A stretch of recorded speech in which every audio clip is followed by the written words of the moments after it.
Bonjour, ici Mathieu, copywriter, éditeur. Bienvenue sur la chaîne Le Pouvoir des mots. Alors dans cette vidéo, je vais vous révéler les 3 erreurs à surtout éviter de commettre dans vos emails parce que ça ruine leur efficacité. Et à chaque fois qu'il y a une de ces 3 erreurs ou même les 3, autant dire que votre email, autant l'envoyer, le mettre directement dans la boîte à spam, ça fera à peu près la même efficacité avec vos abonnés. Je me suis dit, parce que c'est une entrepreneuse qui m'a posé des questions il y a quelques jours sur les emails. Elle voulait un retour sur son email pour le rendre plus efficace, plus constructif, plus proche de ses contacts privés, parce qu'elle a une bonne relation avec eux et en même temps, forcément, elle souhaite les aider en diffusant ses produits et ses services. Alors voici ces 3 erreurs. Donc la première erreur, c'est de vouloir, je ne sais pas pourquoi il y a cette erreur, c'est de vouloir à tout prix faire professionnel, c'est-à-dire avec un design professionnel, passer des heures et des heures à mettre un cadre, à mettre des couleurs, à mettre une bannière, enfin à faire un email au design professionnel. Et pourquoi vouloir passer pour un professionnel alors que, je ne sais pas vous, mais quand vous recevez un email qui est super bien designé avec, je sais pas, le nom de l'agence immobilière et que ça commence avec une liste d'appartements et vous n'êtes pas à la recherche de ce type d'appartement, direct ça allume un signal lumineux dans la tête et ça veut dire spam. Dès qu'il y a un design professionnel, on lit même pas le mail, c'est-à-dire ça éveille directement chez la grande majorité des personnes, c'est de la pub, c'est un spam, je mets ça directement à la poubelle et je le lis même pas. Et du coup un mail qui n'est pas lu, alors qu'il pourrait être super intéressant l'email, le contenu, un email pas lu ne sert à rien et ne générera pas de nouvelles ventes. Donc pour vos emails, arrêtez, déjà ça prend hyper longtemps, beaucoup de temps de faire un design professionnel et en plus ça sert à rien. Donc autant oublier ça. Si vous souhaitez mettre votre touche personnelle, mettez juste votre logo, rien de plus, juste votre logo. De toute façon, après, il y a votre signature, la signature de votre société dans l'email, avec peut-être votre slogan à côté de la signature. Et tout le reste, vous vous adressez à des personnes intéressées par vos produits et vos services. C'est vous envoyez un email pour les aider, pour leur apporter de la valeur, faire une transition vers votre offre. Donc, faites vos emails les plus sobres possibles, les plus simples possibles, surtout la simplicité, parce que si à chaque fois que pour écrire un email, il vous faut 2 heures entre la mise en forme, les grands titres, le gras, l'italique, la couleur, les images, tout ça, forcément, vous n'allez pas le faire souvent, ou les membres de votre équipe ne vont pas le faire souvent, parce que 2 heures pour faire un email, ça commence à prendre du temps. Alors que si vous faites un email super simple, en une demi-heure, paf, en une demi-heure, ça vous permet d'envoyer des mails réguliers. Donc quand je dis un email simple, c'est tout simplement avec du texte, soit un bloc-notes de texte. Vous pouvez bien évidemment mettre en gras, en italique ou en souligner les éléments importants de votre email. Voilà, c'est tout, il n'y a pas besoin de plus. Si vous voulez mettre un aperçu, une image de votre vidéo, pourquoi pas? Mais c'est bien le maximum à faire comme design, mettre une image, peut-être le logo de votre société et c'est tout. Et le reste, le but c'est que vous écrivez à vos meilleurs amis, je sais pas, quand vous allez voir vos meilleurs amis juste pour boire une bière, vous mettez pas le costume 3 pièces parce que c'est vos amis, non, vous y allez comme vous êtes. Les emails c'est pareil, vous les écrivez à vos amis, sauf que bien évidemment c'est des personnes, c'est des amis que vous allez transformer en clients satisfaits, tout simplement. Donc vous prenez pas la tête, envoyez un email au format texte, très simple, qui soit lisible sur quel que soit le périphérique, les tablettes, les smartphones, les ordinateurs, avec des retours à la ligne, donc ça veut dire. Et pas de design, oubliez toutes ces images, tout ça. Oui, un email est joli, mais bon, s'il est catégorisé dans la catégorie pub, spam, ça sert à rien quoi. Donc privilégiez la simplicité et l'efficacité et en même temps la rapidité. 30 minutes, c'est quand même plus sympa d'envoyer un email régulièrement en 30 minutes que de passer 2 heures à chaque fois. Quand c'est trop long, on a tendance à pas le faire. Donc ça c'est la première erreur, oubliez le design professionnel. La deuxième erreur à éviter, c'est de vouloir vous adresser à tout le monde, c'est-à-dire d'envoyer un email qui dit « Bonjour à tous, vous êtes des milliers à lire ce message, etc. etc. » Non, encore une fois, ça fait impersonnel au possible.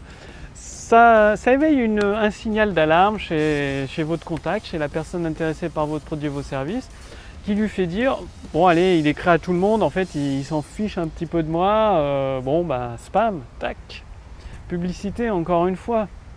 Donc je sais pas, est-ce que vous appréciez quand par exemple à la bonne année vous recevez un message et vous savez que c'est le même, c'est un message bateau, basique, qui a été envoyé à tout un répertoire. Est-ce que ça vous fait plaisir ce genre de message impersonnel, sans âme? Je sais pas vous, en tout cas moi je déteste ce genre de message. C'est pas autant ne rien envoyer, autant pas souhaiter la bonne année si c'est pour envoyer bonne année à tout son répertoire. Il n'y a rien de personnel, c'est pas terrible quoi. Eh bien avec les emails que vous envoyez à votre liste de contacts privés, c'est pareil. Mettez du personnel dedans, c'est-à-dire quand vous écrivez votre email, vous écrivez à une seule personne à la fois. C'est-à-dire vous vous imaginez, la personne elle est en face de vous, elle va recevoir l'email et vous lui écrivez pour elle. Et pour son profil, bien évidemment, parce que l'email va être envoyé à des milliers de personnes après. Vu que vous écrivez à une seule personne à la fois pour son profil, vous prenez le profil psychologique, profil émotionnel en fait, tout simplement, le profil émotionnel de votre client idéal. C'est-à-dire vous écrivez à votre client idéal qui ressent ces différentes émotions. Et c'est-à-dire donc c'est bonjour monsieur, bonjour madame, je ne sais pas comment, quel type de relation, si vous tutoyez ou si vous voyez vos contacts dans votre liste. En tout cas c'est bonjour prénom, j'espère que vous allez bien. Pas plus tard qu'hier j'ai pensé à vous, il m'est arrivé telle ou telle histoire et je me suis dit que ça allait vous permettre d'atteindre plus rapidement votre objectif. Voici ce que je vous invite à mettre en place dès maintenant. C'est un exercice qui prend moins de 2 minutes 30 secondes chrono. Il suffit de suivre ces 3 étapes, vous détaillez et ensuite bien évidemment transition vers votre offre. Donc une fois que vous avez écrit cet email à une seule personne qui est en face de vous, le plus personnel, le plus limite un peu intime, proche de cette personne, eh bien vous l'enregistrez, vous l'envoyez aux milliers, peut-être centaines de milliers de personnes qui font partie de votre liste de contacts privés. Comme ça, chaque personne, le but c'est que chaque personne se dise ah ça a été écrit spécifiquement pour moi cet email, c'est génial, c'est super intéressant. Et la troisième erreur qui est souvent rencontrée, que j'ai faite moi aussi cette erreur, il y a quelques temps, il y a longtemps déjà maintenant, plusieurs années, je suis passé par ces 3 erreurs forcément. C'est pour ça que je les ai bien retenues, que je voulais partager avec vous pour vous éviter de tomber dedans. La troisième erreur, c'est d'envoyer un email genre une fois par mois, c'est-à-dire et en plus un email pour proposer juste un produit sans valeur, dire oh, en fait tu es dans ma liste de contacts, j'ai envie de te vendre quelque chose, voici le lien vers mon produit. Imaginez une personne que vous n'avez pas eu de nouvelles depuis un ami, un ancien ami ou un ami que vous n'avez pas eu de nouvelles depuis des années, il arrive, il frappe devant votre porte, dit ah en fait salut, on est potes depuis super longtemps et tout, comment ça va, je peux m'inviter chez toi à boire l'apéro. Forcément ça va pas passer, ça va faire un certain blocage quoi. On va se demander mais qui c'est celui-là, ça fait 10 ans que je ne l'ai pas vu. Vos emails c'est pareil, si vous envoyez un email par mois en plus sans apporter de valeur, juste en proposant votre produit ou votre service, la personne, votre client potentiel qui reçoit ça, il va se dire mais c'est qui lui, il va peut-être même pas se rappeler s'être inscrit dans votre liste de contacts en plus, c'est ça le pire. Donc ayez de la régularité, ce qui revient à la première erreur avec la solution, des emails simples, sobres, efficaces, qui se rédigent en 30 minutes, 1 heure, ça dépend de... Eh bien, ça va vous permettre de le faire régulièrement, genre 2 fois par semaine, 3 fois par semaine. Vous envoyez des emails avec de la valeur à vos contacts privés, des emails personnels, où vous partagez peut-être des éléments pour atteindre l'objectif, pour résoudre la douleur, le problème de vos clients potentiels que vous ne partagez pas publiquement, des éléments un peu plus confidentiels. Et le fait d'écrire régulièrement à votre liste de contacts privés, toutes les semaines par exemple, ça va permettre de commencer à créer cette relation, de la rendre de plus en plus étroite, de créer cette relation de confiance, d'apporter de la valeur et bien sûr, à la fin des exercices que vous proposez, des stratégies que vous partagez, de faire une transition vers votre contenu de vente. Donc soit vers une page avec une vidéo de vente, vers une page de vente, vers une conférence en ligne, de faire une transition. C'est comme quand vous voyez vos amis régulièrement, vous les voyez régulièrement, un coup c'est une soirée chez un coup c'est une soirée chez l'autre, un coup chez une copine, etc. etc. Voilà, c'est exactement la même chose avec les emails. Donc entretenez cette relation avec vos prospects, vos contacts privés, et rien qu'en éliminant ces 3 erreurs, ça va faire un bond phénoménal avec la relation que vous avez avec votre liste de contacts privés. Justement, une copine qui m'a posé cette question, elle a une excellente relation. En corrigeant ces 3 erreurs, elle aura encore une meilleure relation. Du coup, c'est tout simple, ça permet une amélioration instantanée du chiffre d'affaires, de transformer de plus en plus de lecteurs de vos emails en clients satisfaits. Et justement, si vous voulez aller beaucoup plus loin, avoir des idées, savoir quoi dire, quoi mettre dans vos emails, quelles idées en or, comment les véhiculer avec le pouvoir des mots, comment amener des lecteurs à cliquer sur un lien, à se transformer, à lire une page de vente, à se transformer en client satisfait, je vous invite à rejoindre la formation Autoroute du succès.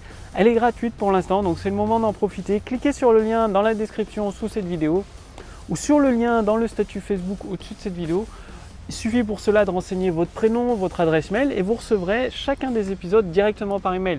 L'avantage de l'email, c'est que vous pouvez les lire et les mettre en place quand ça vous arrange. Vous recevez l'email, vous le mettez de côté, vous le lisez et vous assemblez pièce après pièce chacun des éléments de votre autoroute du succès pour au final transformer de plus en plus de personnes intéressées par vos produits et vos services en clients satisfaits. Ce qui se traduit par une amélioration instantanée de votre chiffre d'affaires et forcément la possibilité avec ces profits supplémentaires reçus de réaliser vos rêves et en tout cas les projets qui vous tiennent à cœur. Et le pouvoir des mots, ça va vous permettre en plus de cela de déverrouiller la porte d'accès à vos idées en or. Pas besoin d'aller chercher les idées en or à droite à gauche. Vous allez construire vos propres idées que vous avez à l'intérieur de vous. Le pouvoir des mots, ça va vous permettre d'y accéder, de les mettre en forme, de les rendre compréhensibles, de les véhiculer d'une manière claire, nette et précise à vos clients potentiels. C'est comme un GPS, quand il vous indique la direction, vaut mieux qu'il soit clair, net et précis. Ça vous permet d'arriver à coup sûr à destination. La formation Autoroute du succès, qui est gratuite pour l'instant, ça va vous permettre d'arriver à coup sûr de mettre en place votre autoroute du succès et de provoquer une amélioration instantanée de votre chiffre d'affaires. Bref, le lien est sous cette vidéo. Au-dessus de cette vidéo, il suffit de cliquer dessus, de renseigner votre prénom, votre adresse mail. Je vous accueille d'ici les 10 prochaines minutes avec le premier épisode Autoroute du succès. Profitez-en maintenant, cette formation est gratuite pour l'instant, elle ne va pas le durer éternellement, elle va être mise en forme sous forme de produits en module vidéo et mise en vente. Donc aujourd'hui elle est gratuite, je vous retrouve tout de suite dans le premier épisode et je vous dis à demain pour la prochaine vidéo sur la chaîne Le Pouvoir des mots. Salut!